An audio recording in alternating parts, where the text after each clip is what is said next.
AV classes for civil services. जैसा कि आप जानते हैं कि मेरे channel AV classes for civil services में इंडियन ज्योग्राफी की सीरीज़ चल रही है। उसी दिशा में ये छठा लेक्चर है। अगर आप इससे पहले के लेक्चर नहीं देखा है तो प्लीज़ देखिए, उसके बाद इसे देखिए, जिससे कि आपके कंसेप्चुअल क्लैरिटी ज़्यादा हो सके। तो अब बिना देरी के हम लोग चलते हैं अपने टॉपिक की तरफ। ठीक है, आज का टॉपिक है भारत की जनजातियाँ, ट्राइब ऑफ इंडिया। ठीक है, ट्राइब क्या होते हैं, ट्राइब्स किन्हें बोलते हैं, जिनकी एक विशिष्ट सांस्कृतिक विविधता होती है। ठीक है, जिनका आवास अलग होता है, ये सब आधार होते हैं, मतलब कैटेगरी डिवाइड करने के लिए किन्हीं भी जनजातियों को। ठीक है, उनकी सांस्कृतिक विविधता ज़्यादा अलग होती है नॉर्मल लोगों से। ठीक है, जैसे कि संविधान में परिभाषित नहीं किया गया है कि कौन है, मतलब ट्राइबल क्या है, ये कुछ नहीं बताया गया। बस ये बताया गया है कि इसमें जो संविधान के अनुच्छेद 342 है ना, आर्टिकल 342, उसके तहत इन्हें अधिसूचित किया गया है। ठीक है, भारत में 2011 की जनगणना के अनुसार 8.6% जनसंख्या ही ट्राइबल के अंतर्गत आती है। ट्राइब्स हैं भारत में 8.6 जनसंख्या जो अनुसूचित जनजातियां हैं। ओके, सबसे ज़्यादा अनुसूचित जनजातियां किस राज्य में हैं? सबसे ज़्यादा अनुसूचित जनजातियां, जैसे कि हमेशा कॉम्पिटिटिव एग्जाम में पूछता है, तो सबसे ज़्यादा अनुसूचित जनजातियां हैं वो मध्य प्रदेश में है, उसके बाद महाराष्ट्र में है, उसके बाद उड़ीसा में है। ओके, तो चलते हैं अपने मैप की तरफ। तो हम लोग देख लेते हैं, ये पूरा इंडिया का मैप है और हम एक एक करके हर एक स्टेट की कौन सी जनजाति किस स्टेट में निवास करती है, और एक से ज़्यादा जनजातियाँ एक से ज़्यादा स्टेट में निवास कर रही हैं इस टाइम। ठीक है, तो हम लोग देख लेते हैं। सबसे पहले हम देख लेते हैं अपर से, जम्मू कश्मीर एंड लद्दाख से। जम्मू कश्मीर और लद्दाख में सबसे पहले हम देखते हैं कि यहाँ पे एक जनजाति बकरवाल रहती है। ठीक है, लद्दाख में बकरवाल जनजाति है। ठीक है, और यहीं पर सबसे पहले हम लोग अपर से देखते हैं, जम्मू कश्मीर और लद्दाख से। जम्मू कश्मीर में और लद्दाख को मिला के देखते हैं। इसमें जो लद्दाख में सबसे पहले जनजाति जहाँ निवास करती है वो बकरवाल है। ओके, उसके बाद चांगपा जनजाति भी लद्दाख और जम्मू कश्मीर में निवास करती है। उसके बाद हम लोग देख लेते हैं हिमाचल प्रदेश। ये है हिमाचल प्रदेश। हिमाचल प्रदेश में कौन कौन सी जनजाति निवास करती है? ये यहाँ पे निवास करते हैं गुज्जर। ओके, और गुज्जर जनजाति निवास करती है। अब यहाँ पे देख लेते हैं यूके में, उत्तराखंड में ये है उत्तराखंड। ओके, उत्तराखंड में चारू जनजाति निवास करती है। उत्तराखंड में जौनसारी जनजाति निवास करती है। उत्तराखंड में बक्सा जनजाति निवास करती है। उत्तराखंड में भोटिया जनजाति निवास करती है, और उत्तराखंड में राजी, जिसे बनरौत भी बोलते हैं, वो भी जनजाति निवास करती है। ठीक है, ये जो बक्सा जनजाति है ये उत्तर प्रदेश में भी निवास करती है, और जौनसारी भी जनजाति उत्तर प्रदेश में निवास करती है। और थारू जनजाति है जो वो भी उत्तर प्रदेश में निवास करती है। थारू जनजाति जो तराई का क्षेत्र है, बहराइच और ये सब एरिया है, बहराइच और महाराजगंज, ये इस क्षेत्र में थारू जनजाति निवास करती है। ठीक है, जो बक्सा जनजाति है वो इस एरिया में निवास करती है। इस एरिया में ये है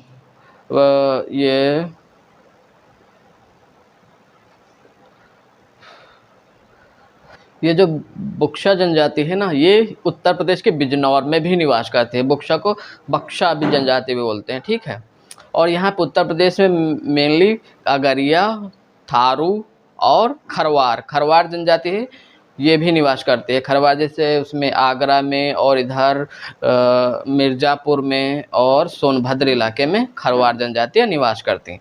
अगरिया जनजाति पूर्वांचल में थोड़ा निवास करती हैं। ओके, अब हम लोग देख लेते हैं ये पंजाब, हरियाणा और दिल्ली में ऑफिशियली कोई भी जनजाति निवास नहीं करती है। ओके, कौन जनजाति निवास कहाँ कहाँ नहीं करती है ऑफिशियली? ठीक है, कहाँ? पंजाब में नहीं है जनजाति, और हरियाणा में कोई जनजाति नहीं है, और चंडीगढ़ में नहीं है जनजाति, और यहाँ पे पुडुचेरी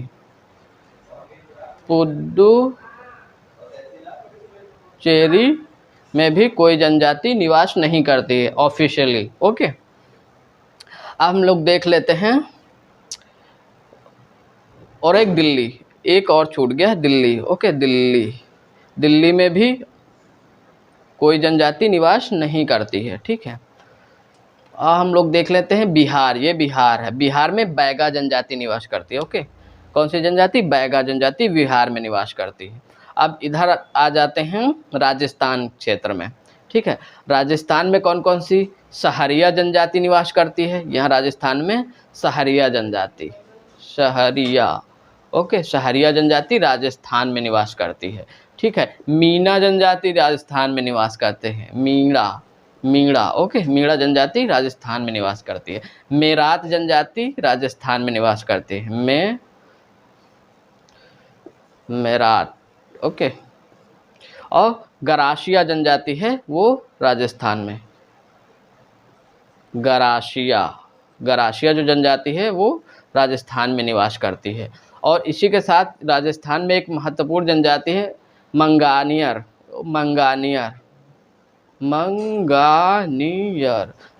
जनजाति भी एक, मतलब ये एक मुस्लिम जनजाति है जो राजस्थान में निवास करती है। ये अपने संगीत के लिए जानी जाती है, इसका संगीत बहुत मतलब विश्व प्रसिद्ध है। ओके, इसलिए ये एक महत्वपूर्ण जनजाति है, ये एक मुस्लिम जनजाति है। ठीक है, हम लोग चलते हैं गुजरात। ये एरिया है गुजरात का। ठीक है, ये गुजरात है। गुजरात में भील निवास करते हैं और डाफर जनजाति और भील जनजाति, दो ऐसी जनजातियां हैं जो गुजरात में निवास कर रही हैं। ओके, अब आ जाते हैं सबसे ज़्यादा जो जनसंख्या के हिसाब से जनजातियां हैं वो मध्य प्रदेश में। मध्य प्रदेश में सबसे ज़्यादा जनसंख्या मध्य प्रदेश में है। किसकी? ट्राइबल की। ठीक है, ट्राइब लोगों की ये है। ये मध्य प्रदेश में बंजारा निवास करते हैं, गोंड जनजाति निवास करती है और कोल जनजाति निवास करती है। कोल जनजाति, गोंड जनजाति और बंजारा जनजाति यहाँ पे निवास करती हैं। ओके, मध्य प्रदेश में। अब इधर छत्तीसगढ़ तरफ आ जाते हैं। ये है छत्तीसगढ़, दिस एरिया छत्तीसगढ़। छत्तीसगढ़ में कौन कौन सी जनजाति निवास करती है? कोरबा जनजाति छत्तीसगढ़ में निवास करती है। मारिया जनजाति छत्तीसगढ़ में निवास करती है।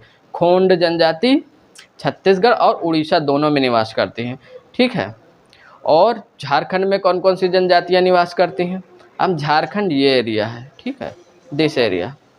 झारखंड में संथाल जनजाति निवास करती है, उसके बाद मुंडा जनजाति निवास करती है, उसके बाद उराव जनजाति निवास करती है झारखंड में। ओके, ये है झारखंड में मुंडा, उराव, संथाल, हो जनजाति निवास करती है, और भूमिज जनजाति भी निवास करती है, और खाड़िया जनजाति निवास करती है, सोहरिया जनजाति निवास करती है, और विरहोर जनजाति निवास करती है। ठीक है, और खोंड जनजाति निवास करती है, और सरवार और बैगा और असुर ये सब जनजातियां निवास करती हैं। कहाँ पे? झारखंड में।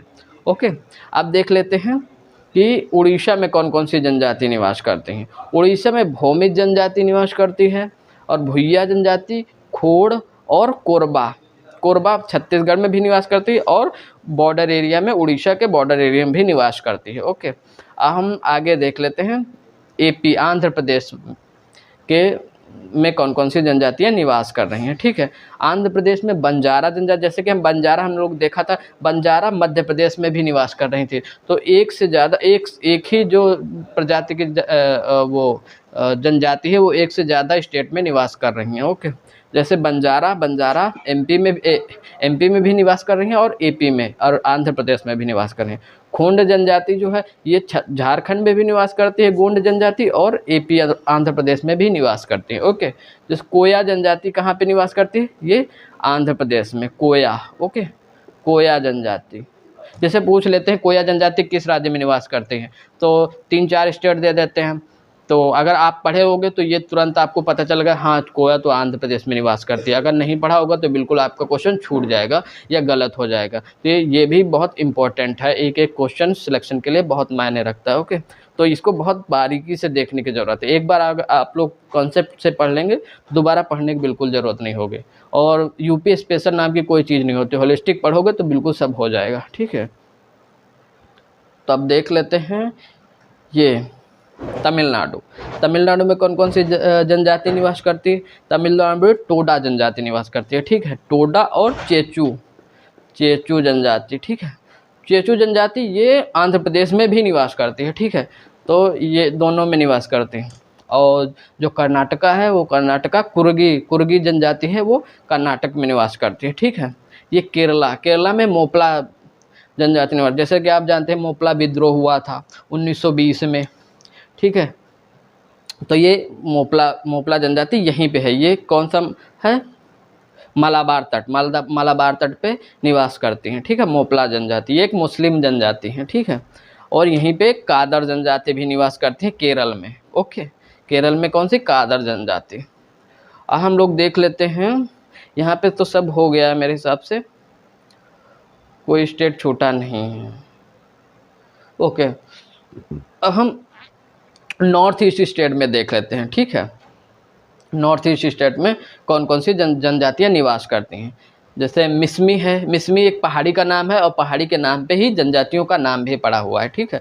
तो मिसमी अरुणाचल प्रदेश में निवास कर रही हैं, ठीक है। डाफला एक पहाड़ी है, डाफला नाम की पहाड़ी और डाफला नाम की जनजाति कहाँ? अरुणाचल प्रदेश में है। तो ये या तो जनजाति पूछ लेता है या पहाड़ी नाम से पूछ लेता है, तो दोनों मतलब क्लियर होना चाहिए आपको, ठीक है। और मिकिर, ये मिकिर है। मिकिर की पहाड़ी भी है और मिकिर जनजाति भी है। जो बोडो है ये असम की जनजाति है, बोडोलैंड, जहाँ बोडोलैंड की मांग कर रहे हैं ना, ये बोडो जनजाति है, ठीक है। ये है कुकी जनजाति। कुकी जनजाति मणिपुर में निवास कर रही है, ठीक है। मणिपुर में कुकी जनजाति निवास कर रही है। लुसाई ये मिज़ोरम में निवास कर रही है, ठीक है। मिज़ोरम में लुसाई जनजाति। और ये कौन सा है? ये है मेघालय। मेघालय में भी कई जनजातियाँ, खासी, गारो जयंतियाँ, जो पहाड़ियाँ उन पे भी निवास कर रही हैं जनजातियाँ, जिसमें नाम है आगामी और खासी। गारो पहाड़ियों में गारो जनजाति और इसी तरह से निवास कर रही हैं, ठीक है। ये हो गया। अब मेरे हिसाब से तो कुछ रहा नहीं। जैसे कुल जनसंख्या का कितना % जनसंख्या है? ट्राइबल 8.6% जनसंख्या है कुल जनसंख्या का भारत के, ठीक है। और ये तेलंगाना प्रदेश में भी एक जनजाति निवास कर रही है, जिसका नाम है यरुकाल, ठीक है। यरुकाला या यरुकाल, ओके। अब तो हो गया है।